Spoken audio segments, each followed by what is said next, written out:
tahu nggak sih, di gempuran dunia digital sekarang yang semakin cepat, kemudahan informasi itu sangat mudah sekali diakses. Tapi, apakah kemudahan ini berbanding lurus dengan literasi di kalangan anak remaja? Nah, salah satu komunitas yang ada di platform digital adalah Literasi Pemuda Berdikari.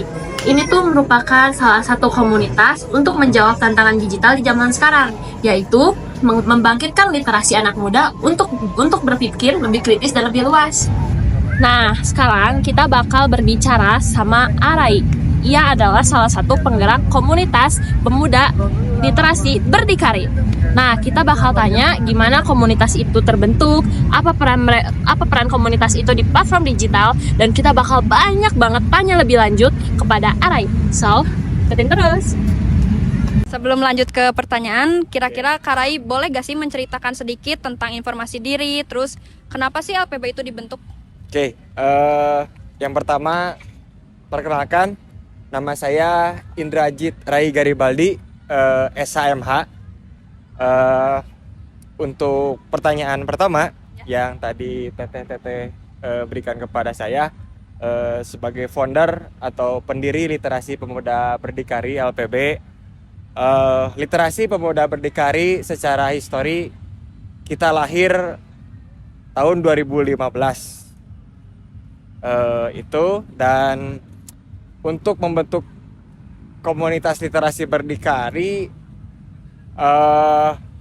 salah satunya kolektif teman-teman pemuda yang resah terhadap isu-isu sosial, yang pada akhirnya kita berkumpul secara langsung ataupun secara tidak langsung, dalam artian kita menggunakan metode digital untuk menjadi sarana edukasi dan informasi untuk masyarakat yang hari ini gadget sudah menjadi bagian dari kehidupan era modern hari ini.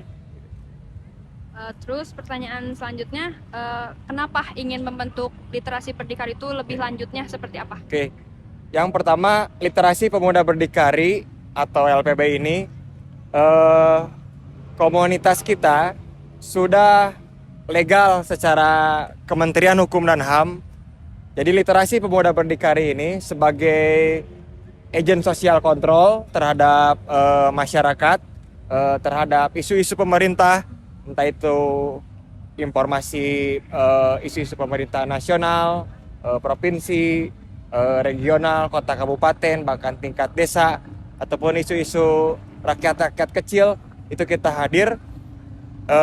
Intinya Literasi Pemuda Berdikari ini kita lahir dan kita sudah memiliki legalitas perkumpulan dari Kementerian Hukum dan HAM, dari Dirjen AHU, dan pada akhirnya kita akan terus tidak akan berhenti menjadi sosial kontrol secara langsung ataupun secara digital di era demokrasi di Indonesia ini. Oke, keren sekali jawabnya. Sekarang lanjut pertanyaan kedua. Gimana sih cara komunitas ini memanfaatkan media sosial atau platform digital untuk menyebarluaskan semangat literasi? Oke, yang pertama, untuk bisa memanfaatkan digitalisasi dalam platform mengedukasikan kepada masyarakat, yang pertama, akun-akun ataupun aplikasi-aplikasi yang sudah dibuat oleh beberapa aplikasi di Play Store seperti Instagram, Twitter, Facebook, dan lain sebagainya, platform lainnya, platform share lainnya, terbukti bahwa sosial media platform Literasi Pemuda Berdikari itu sudah tembus 13.000 follower, dan jangkauan viewer dari akun Literasi Pemuda Berdikari itu sudah sampai 500.000 orang. Bukan 500 orang, tapi 500.000 orang jangkauan viewer dalam 30 hari. Nah, ini tantangan kita sebagai generasi muda, memanfaatkan komunikasi bukan hanya secara face to face atau individu-individu, atau kelompok dan kelompok. Karena banyak dalam tantangan global masa depan, semua itu memiliki gadget, semua itu memiliki sarana sosial. Maka dari itu kita sebagai komunitas atau organisasi atau teman-teman calon sarjana, apalagi yang di bidang ilmu komunikasi, share dan lain sebagainya, harus bisa memanfaatkan platform digital ini. Seperti apa yang sudah dilakukan oleh Literasi Pemuda Berdikari, sebulan kita bisa tembus 500.000 viewer gitu. Lanjut, apa tantangan yang paling sering dihadapi saat mencapaikan edukasi literasi ke anak-anak muda lewat internet? Oke. Yang pertama dari sumber daya internal SDM anggota Literasi Pemuda Berdikari itu sendiri, kita harus beradaptasi, kita harus mengupgrade diri dalam hal desain, dalam hal membuat editor, harus membuat konten-konten yang pada akhirnya harus terkonsolidasi dulu. Jadi ada perumusan dulu, apa saja yang mau kita angkat, terus habis itu kita masukkan kepada rapat internal kepengurusan ataupun tim digital. Habis dari situ ya ini sumber daya manusianya harus beradaptasi dan belajar untuk editing, untuk bisa desain, dan untuk bisa menjadi media sosial ini sebagai sarana yang berbarengan dengan komunikasi manusia lainnya selain dari komunikasi langsung. Jadi yang harus disiapkan adalah adaptasi sumber daya manusia di Indonesia, khususnya para mahasiswa sebagai agent of change, sebagai agen perubahan, ataupun pemuda-pemuda lainnya harus beradaptasi, belajar untuk bisa membuat editing digitalisasi. Begitu. Berarti intinya media sosial itu sangat penting ya di zaman sekarang. Ya, sangat penting sekali. Hari ini contoh informasi dari Bapak Presiden di Jakarta, tapi di Bandung kita sudah dapat informasi. Itu salah satu kecepatan informasi. Maka dari itu ini kita tidak bisa menahan laju cepat dari gerakan digitalisasi. Bahkan sudah banyak tokoh-tokoh besar ingin membeli internet, bahkan ingin menguasai internet. Maka dari itu generasi-generasi muda harus bisa survive. Selain kita belajar untuk membuat digitalisasi, desain, membuat konten, membuat akun sosial media sehingga bisa berkomunikasi dengan masyarakat, kita juga bisa bersaing dengan asing. Bahkan asing tuh ingin membeli internet loh. Makanya kita ini sebagai mahasiswa, sebagai agent of change, agent social control, kita harus lebih progresif pemikirannya, karena internet itu tidak bisa ditahan. Informasi digital tidak bisa ditahan. Ini akan terus berkembang karena kita akan menghadapi era baru tentang modernisasi. Menurut Arai, kenapa literasi digital itu penting untuk anak muda zaman sekarang? Kenapa literasi digital itu sangat penting untuk teman-teman pemuda? Satu, saya tidak membenarkan bahwa anak-anak pemuda itu mageran. Ya. Anda mageran? Ya. Anda mageran? Ya. Yang di depan mageran? Mudah-mudahan tidak seperti itu. Tapi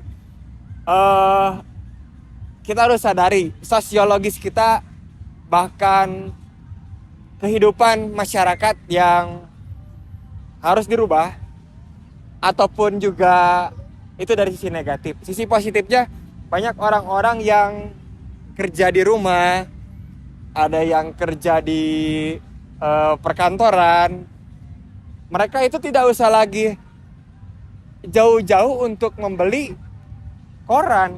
Iya. Tidak jauh lagi harus mencari ke pusat informasi. Tinggal membuka gadget, per 1 detik sudah mendapatkan informasi terbaru tentang negara ini. Contoh, teman-teman sekarang sudah tahu kan, ada isu-isu mau ada perang lagi. Iya. Apakah kita harus ke Iran? Enggak kan? Apakah kita harus ke Israel atau negara lain? Adanya informasi digital ini mempermudah teman-teman pemuda untuk memperkaya literasinya, pengetahuannya. Karena dari itu, teman-teman pemuda tadi harus melek digital informasi.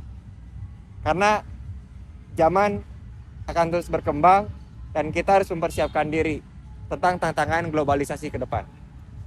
Terus pernah nggak Arai atau komunitas Arai menghadapi kasus nyata, misalnya ada yang kena hoax atau misinformasi? Kalau misalnya ada, boleh nggak diceritain? Ada negatif, ada positif. Begitupun juga ketika informasi digital, literasi melalui digital itu digaungkan melalui platform manapun, itu ada positif dan negatif. Jadi hati-hati teman-teman. Bukan hanya ketika ada muncul bahwa digitalisasi literasi, pemberitaan lewat HP yang begitu cepat, informasinya kita dapat. Hati-hati, bukan hanya ada informasi positif saja. Informasi negatif pun juga, berita hoax juga, dia juga masuk kepada platform digitalisasi literasi digital ini. Jadi apa yang harus dipersiapkan? Filterisasi. Filterisasi itu apa? Tadi datang dari kesadaran diri manusia. Manusia punya alam berpikir, punya alam bawah sadar untuk mengkaji, menimbang-nimbang informasi ini benar atau tidak. Dan yang paling terakhir, harus memperbandingkan, jangan dari satu referensi informasi digitalnya. Dan tadi asal-usul platformnya kita harus jelas. Jangan sampai platform digitalnya itu buatan dari orang-orang yang ingin memecah belah negara. Nah, kita harus mencari platform digital informasi literasi itu yang sesuai dengan referensinya ataupun asal-usulnya itu jelas, terverifikasi. Jadi itu sisi positif dan negatif tantangan dari adanya komunikasi literasi digital. Terus kalau ada orang yang merasa literasi itu cuma soal baca buku, bukan soal cek informasi di internet, biasanya komunitas menjelaskan seperti apa? Di dalam literasi pada masyarakat umum, jadi literasi itu dalam pandangan umum itu hanya terkesan buku saja. Literasi itu buku, literasi itu buku. Padahal tidak. Kalau teman-teman search aja di internet, Wikipedia itu menjelaskan definisi literasi itu bukan membaca saja. Bahkan digitalisasi aja itu bagian dari definisi dari literasi. Ada literasi buku membaca, ada literasi keuangan, ada literasi digitalisasi. Jadi literasi itu bukan hanya buku. Saya bertanggung jawab berkata seperti itu, dan Wikipedia pun juga berkata seperti itu. Baik. Pertanyaan terakhir ya. Pertanyaan terakhir. Apa sih harapan Karai untuk anak Buna zaman sekarang dan untuk LPB-nya sendiri? Lebih bijak dalam menggunakan media sosial dan memilih informasi yang benar. Harapannya untuk saya sebagai founder atau penggagas salah satu penggerak literasi, bukan hanya di Kota Bandung, bukan hanya di Jawa Barat, bukan hanya di provinsi lain, bahkan udah sampai tingkat nasional. Saya pun juga udah beberapa masuk televisi, TV One, Metro TV, CNN, TVRI, koran-koran sudah ratusan memuat saya. Saya ingin memberikan saran kepada seluruh mahasiswa, seluruh pemuda, kita harus mengupgrade diri dalam hal digitalisasi ini. Karena komunikasi, marketing, kita mau jualan, mau jualan produk UMKM, mau memberikan edukasi pendidikan, kita punya sarana digital, yaitu apa? Tadi software, internet, laptop, tablet, dan lain sebagainya. Itu harapannya untuk teman-teman pemuda. Ayo kita semangat untuk fight. Luar negeri aja pengen beli internet, masa Indonesia masih berdebat-debatan yang lain. Jadi saran dari saya dan sebagai penutup, terus semangat teman-teman mahasiswa dan teman-teman pemuda, karena edukasi ini juga akan bermanfaat bagi mahasiswa lainnya dan pemuda lainnya. Semangat untuk mengupgrade diri dalam digitalisasi komunikasi dalam hal literasi digital. Terima kasih atas waktunya, Kak Rai. Sangat bermanfaat sekali jawaban-jawabannya. Semoga untuk para muda bisa dimengerti dan dipahami apa maksud dari Kak Rai itu. Terima kasih.